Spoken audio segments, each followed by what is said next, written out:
Hiya, hiya. One thing about me is I'm never out of material. Well, how could I be? This country is all about bitching. Everybody's always mad at something. What do we all like?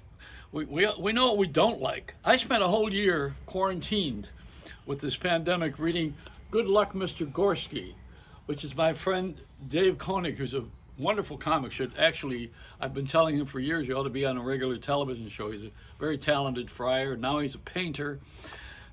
No, not doing houses. He's doing I'd use a roller. But it took me a year to read this book. I'm a slow reader. No, actually, most people are electronic. That's why. But this world is so overdone. Even Ryan Seacrest was out of material today. They were talking about what is the number one national park in the United States of America. We would have thought Yellowstone, but actually, I predicted it would be in Tennessee. Would be Dollywood because of Dolly Parton, built on two large mountains. I thought that was plenty of room for a park. A lot of people would like to park there, believe me. Is that the garbage? Every week, right? Every week the garbage truck goes by, and I yell out, "Am I too late for the garbage?" And the guy yells back, "No, jump in." We do this as a routine. This is like Abbott and Costello, if you remember them, or Laurel and Hardy, Fatty and Skinny, or even Seinfeld and Kramer, depending on what generation you're from. Archie Bunker.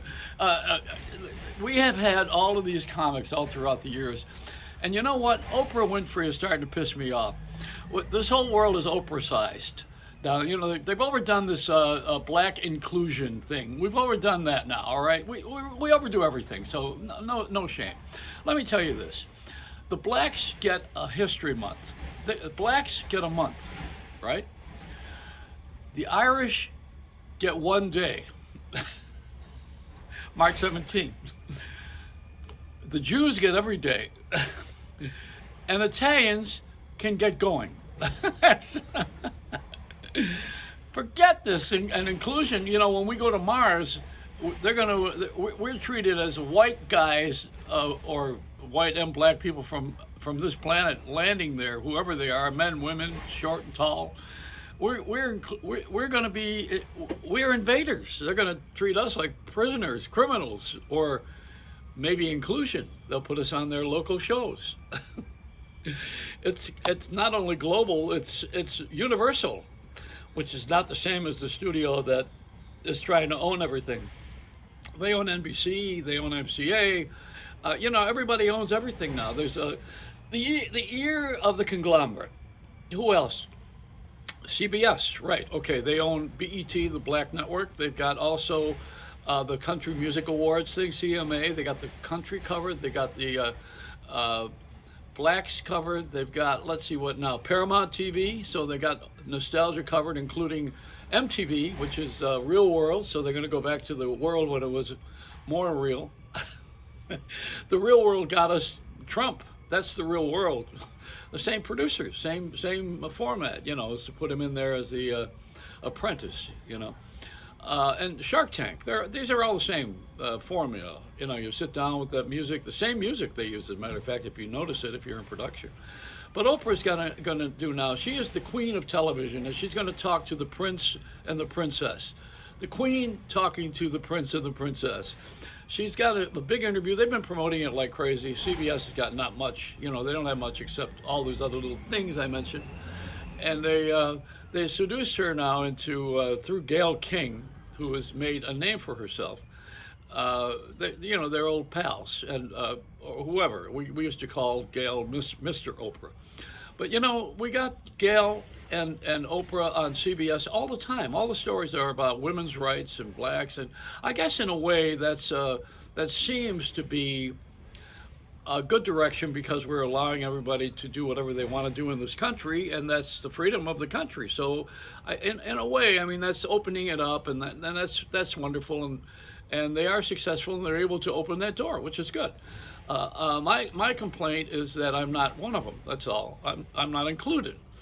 I've been, the blacks have inclusion. I have exclusion because of my age. Really, it's older. They tried to get rid of George Stephanopoulos the other day by putting David Muir in charge of the news. It got to the point where the head of Disney had to come in, fly in their own private mouse trap, and get rid of the title of senior news for ABC, so they could make George Stephanopoulos feel more comfortable because he was looking older and being older. Oprah's looking older. She's starting to look, she's overweight again, and she has that elderly maternal. I say she looks more like a grandmother now. But that's what happens. This is what happens to all of us. You all of a sudden your face falls, and so does your ass. It's amazing how everything touches the ground again when you get older. So we're Oprah-sized now. We got Oprah for 2 hours. They're going to have Oprah interviewing the prince from a country we have nothing to do with, except we have a woman who went over there and married someone in the biggest wedding in the universe, and they came back here and lived in Tyler Perry's house, guest house. Also friends with Oprah. And they lived there now in the guest house. And they decided they're going to sit there and do an interview now. They did one with that little dwarf that's on late night. What's his name? I just forgot his name. But that short guy that's from England. So that was okay. They did that in an open bus, and it was cute. It was fun. They served tea and crumpets and drove along the streets of L.A. with an open top bus. It was fun. It's funny. He's the guy that does the. I think he's the one that started in the cars with. No, it was Jerry Seinfeld that actually started it first. I correct myself, but before that was a taxi cab. Remember, the cash cab. That's what it was called. And I was the guy that put TV in cars. You know that, right? In cabs. I did that. What was it? 15 years ago. I was the one when I got it to happen in New York. But that's another story. Let's go back to Oprah. So Oprah's going to do this interview with these two jabonis from England now. The only reason they're famous and popular, I think, is because of The Crown, which is a great series on television on Netflix. We were all locked in, and it was done so well, and it showed the inside of the palace and the way the Queen lives. And the Queen has gotten older, so they use another person. It was Claire Foy, I think, to begin with. They started to put other people in there, so we had an older Queen. And we're still waiting for the next installment. We got to the point where the guy who, it was all about, this last year was all about Princess Di. That's of another interest to us because she was a person who broke rank. Now, life is filled with games. You either play the game to win or you are left out of the game. Eventually, people admire winners. We love winners. And then we try to find fault with them, like we did with the governor of New York now. We're trying to crucify him next. Because we love people, and then we want to find the flaws so that we maybe, psychologically, I can feel better about myself having not achieved that kind of goal. But no one talks the way I'm talking to you right now. See, I'm talking to myself, and you're overseeing it. But this is the way we need to be on television right now. What I'm doing right now, right this minute, you're watching this is what TV ought to do right now, instead of telephone talk shows where they argue about politics. We've had enough of that. Where you're finding fault with everybody, and where we're rioting, and cops are hurting black people, and lawyers are in the picture searching for fame and fortune, because that's what lawyers do these days, have you noticed? They even buy ads. That's how blatant it is. But let's go back to Oprah-sized. So Oprah's sitting there as an elderly now, and she's sitting there, and she leans forward like Barbara Walters used to lean forward to fake interest, like this. That was, and you ask, what's it really like? Why did you marry him? Well, because she had a career going that wasn't going anywhere. That's why she married him. And he thought she was very pretty, although he had a lot of sexual things here, a lot of garbage with acting out in this country when he visited. Remember, he was in the tabloids all the time when he was in Vegas. But that's all gossip. But what's the story of England? Okay, that game in England of the throne it's a fantasy. It's a fantasy. Now, going to Disney is a fantasy. You're not going to run into a large mouse. If you do, you better call the guy who's going to get rid of rats. You know, this is the fantasy we create. The magic castle, the characters that come to life that are animated. We want to create this fantasy. We like it. That's what movies do. We edit them and we make them unreal. You know, you have a guy who's the Predator, or any one of those people who walks through and gets killed. The comic book characters, and they get killed and then they come back in the next minute and a half. You know, I mean, this is all fantasy. That's what people are buying, fantasy. They love it. We love to fool and imagine. That's what we do. Our minds are doing that all the time anyway. You know, imagine that you don't have this stupid job. Create a better one. They tell you, you know, have a hobby. Think about something positive when something negative is happening. It's a fantasy. You have to put yourself in another place mentally. So we do that as a culture.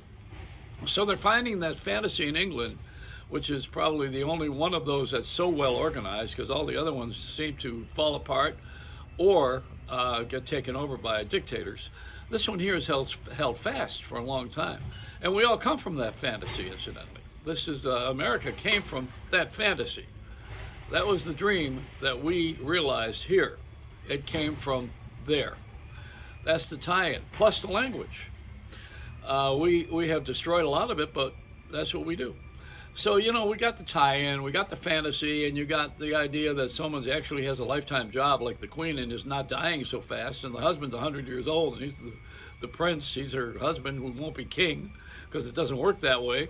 And the guy who's going to be king is this kid, Harry's brother, and Harry's got to be pissed off that he ain't going to be the king, so he might as well get out of there. He's only going to be second, you know, he's going to be a supporting actor. That's all he's going to be. He's an extra in that frame, and she is a nobody.